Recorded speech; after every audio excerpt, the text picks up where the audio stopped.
Hai guys, welcome back to Artificial and Facts channel. Jadi di video kali ini aku bakal jelasin ke kalian tentang distribusi probabilitas binomial. Mungkin beberapa dari kalian udah tahu tentang materi ini, entah itu dari buku, internet, atau mungkin dari orang lain. Tapi meskipun begitu tetap tonton sampai habis karena aku juga buat tutorial mengerjakan distribusi probabilitas binomial menggunakan Microsoft Excel.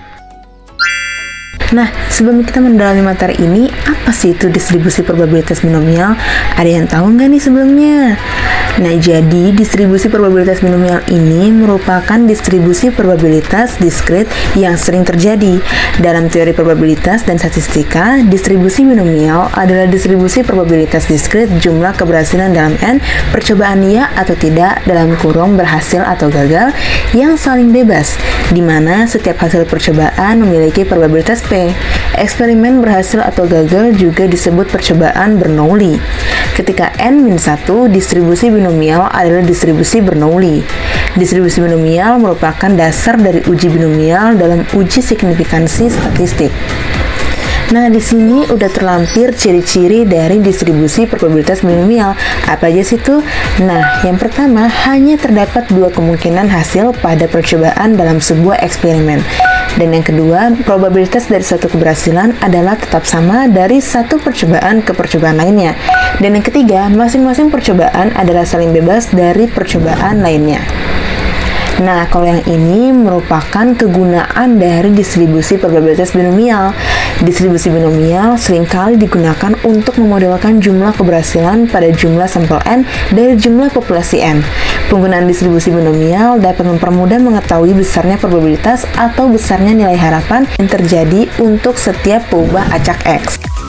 Nah, di sini sudah terlampir rumus dari probabilitas binomial, di mana P dalam kurung X sama dengan N kombinasi X, Pi pangkat X dalam kurung 1 min Pi tutup kurung pangkat N dikurang X, di mana C melambangkan kombinasi, N merupakan jumlah percobaan, X merupakan variabel acak yang diartikan sebagai jumlah keberhasilan, dan Pi merupakan probabilitas dari suatu keberhasilan pada tiap percobaan. Kita menggunakan huruf nilai Pi untuk melambangkan parameter populasi binomial. Jangan dibingungkan dengan konstanta matematis 3,14 ya, atau sering juga 22/7. Nah, kalau yang ini rumus rata-rata dan variansi dari distribusi binomial, di mana rumusnya itu adalah kalau untuk rumus rata-rata distribusi binomial, mu sama dengan N dikali Pi, dan untuk rumus variansi distribusi binomial, sigma kuadrat sama dengan N dikali Pi dalam kurung 1 dikurang Pi. Nah, ini merupakan contoh tabel dari probabilitas binomial. Nah, di sini tertulis N sama dengan 6. Nah, di mana sesuai dengan yang tadi sudah kita bahas bahwa N itu adalah jumlah percobaan yang kita lakukan. Dan untuk yang paling pojok kiri ini di bagian vertikal itu adalah X-nya, dan untuk di bagian horizontal atas itu adalah bagian Pi-nya. Nah, apa sih maksud dari tabel ini? Jika kita melakukan percobaan dan jika kita menggunakan X-nya sama dengan 0 dan Pi-nya adalah 0,05, maka hasil yang akan kita dapatkan adalah 0,735. Begitu juga jika kita menggunakan X sama dengan 1 dan Pi-nya adalah 0,1, maka hasil yang akan kita dapatkan adalah 0,354. Nah, sampai sini udah paham kan? Jadi di sini sudah ada data yang saya ambil dari BPS, yaitu dari BPS Jawa Barat. Dan di sini yang saya ambil adalah data mengenai indeks keparahan kemiskinan, dan ini terdiri dari 3 tahun, yaitu ada 2019, ada 2020, dan ada 2021. Yang kita pakai hanyalah yang data dari tahun 2021, yaitu data terbarunya.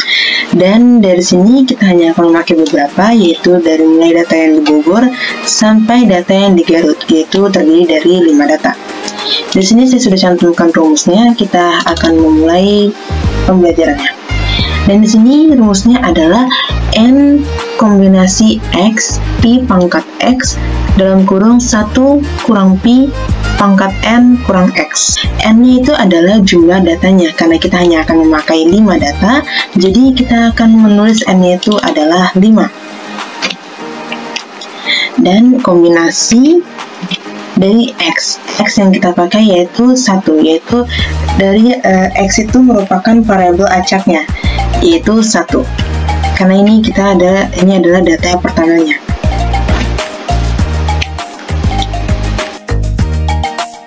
Jadi aku mau jelasin kalau data-data yang sudah kita dapatkan dari BPS tadi tinggal kita masukkan ke dalam rumus yang sudah tersedia. Dan ini kita ubah menjadi bentuk pangkat bawah. Dari format cells, subscript. Begitu dengan pilihan 1, kita ubah menjadi subscript. Dan ini kita ubah menjadi pangkat atas, yaitu superscript.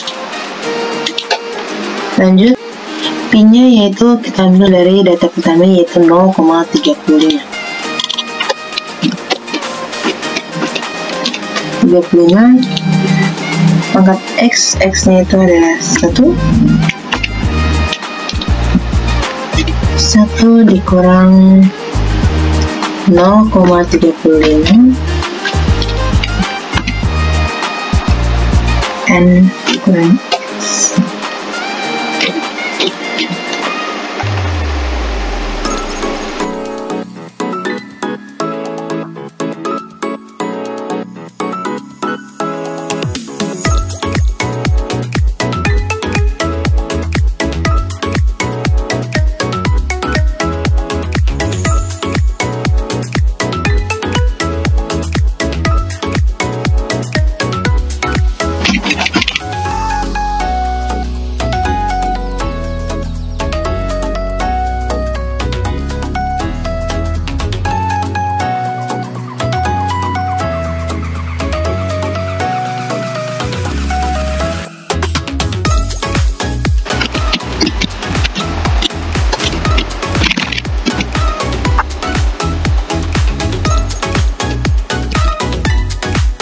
Ini sudah selesai.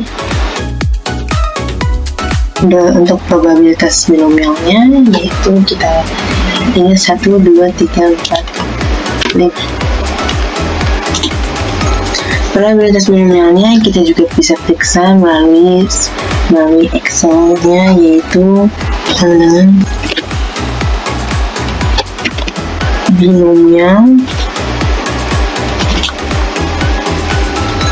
1,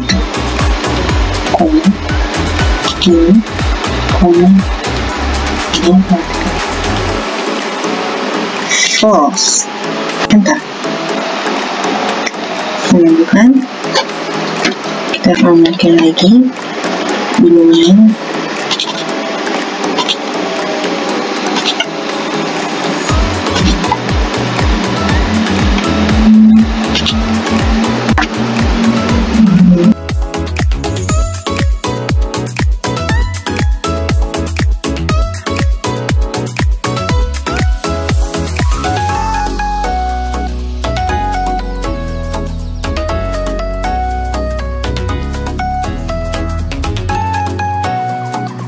Nah, jika sudah begini, ini adalah tabel hasil dari rumus yang kita bikin ini.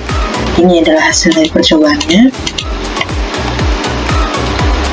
Sekarang kita lanjut ke selanjutnya. Ini adalah tabel dari hasil akhir dari distribusi binomial tersebut, di mana PX ini adalah hasil dari probabilitas binomial tadi ini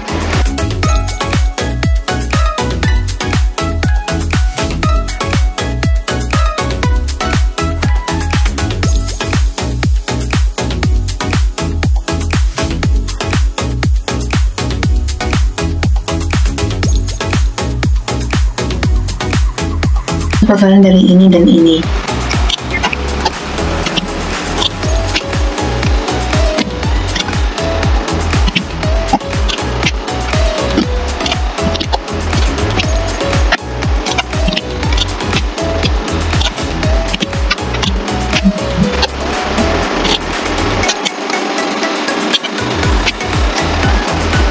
Satu dikurang 1,833.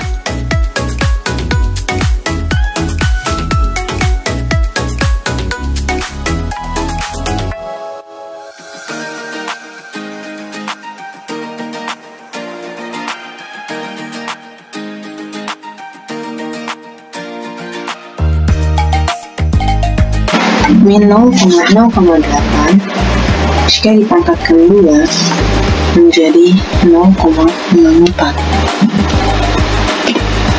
Kenapa jadi plus? Karena min kali min sama dengan plus.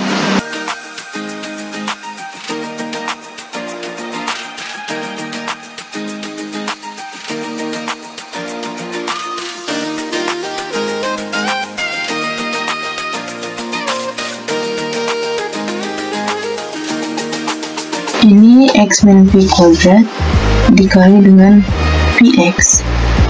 X min p kuadrat dikali dengan px menjadi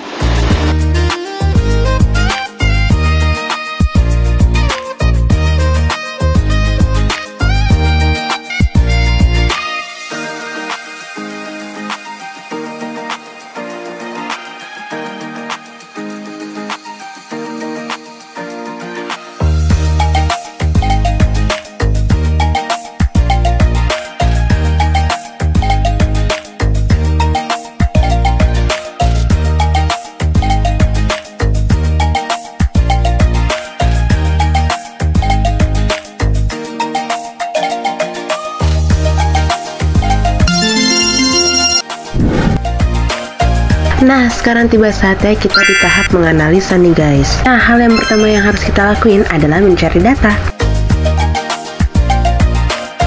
Nah, seperti yang kalian lihat di layar guys, ini adalah contoh data yang aku ambil dari BPS.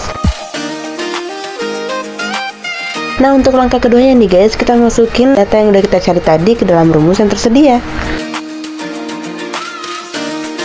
Nah, untuk yang ketiga, kita dapatkan hasil dari yang sudah kita hitung tadi. Nah, aku mau jelasin sedikit nih tentang tabel yang ada di layar ini. Dimana dalam tabel ini, X itu aku artikan sebagai urutan percobaan yang telah kita lakukan. Sementara PX adalah hasil yang kita dapatkan setelah menghitung data. Sementara XPX adalah hasil perhitungan dari X dengan PX. Dimana hasil-hasil dari XPX akan dijumlahkan dan menjadi nilai rata-rata dari distribusi binomial. Dan nantinya nilai rata-rata akan dikurangi dari nilai X dan mendapat nilai baru yaitu X min mu, dimana mu adalah lambang dari rata-rata.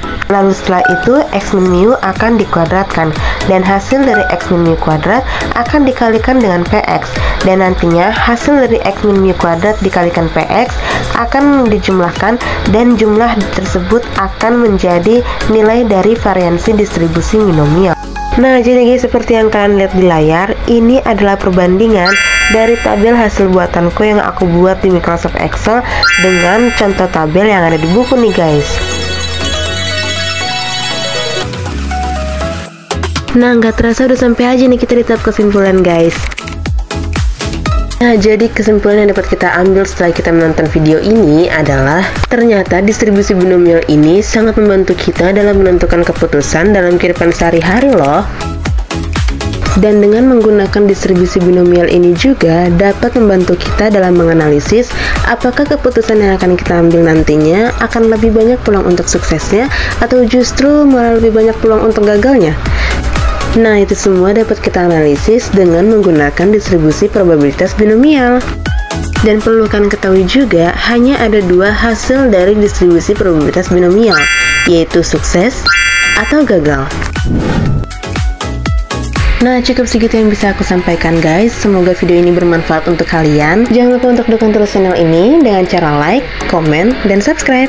Jika dalam video ini masih banyak kekurangan, mohon dimaafkan. Aku pamit undur diri. See you and goodbye. Burahe.